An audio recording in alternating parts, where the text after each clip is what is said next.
સુરતના ડુમસ વિસ્તારમાં આવેલા કીડિયાબેટ પર પોલીસે મોડી રાત્રે દરોડા પાડી ગેરકાયદેસર બાયોડીઝલનો પર્દાફાશ કર્યો છે, જેના કારણે વિસ્તારમાં ચકચાર મચી ગઈ છે. પોલીસે સ્થળ પરથી અંદાજે 3200 લીટર બાયોડીઝલ કબજે કરી એક આરોપીની ધરપકડ કરી છે, જ્યારે અન્ય આરોપીઓની શોધખોળ શરૂ કરી છે. સુરતના ડુમસ વિસ્તારમાં આવેલા કીડિયાબેટ પર પોલીસે મોડી રાત્રે દરોડા પાડી ગેરકાયદેસર બાયોડીઝલ અને જ્વલનશીલ પ્રવાહીના સંગ્રહનો પર્દાફાશ કર્યો છે.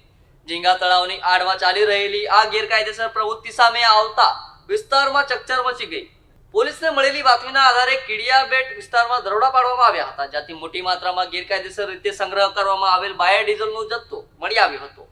પોલીસ તપાસ દરમિયાન સ્થળ પરથી અંદાજે 3200 લીટર બાયોડીઝલ, જેની કિંમત આશરે ₹2,40,000 થાય છે, તે કબજે કરવામાં આવ્યું હતું.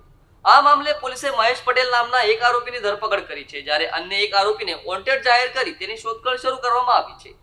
પ્રાથમિક તપાસમાં સામે આવ્યું છે કે ઝીંગા તળાવની આડમાં ગેરકાયદેસર રીતે બાયોડીઝલનો સંગ્રહ અને વેપાર ચાલી રહ્યો હતો.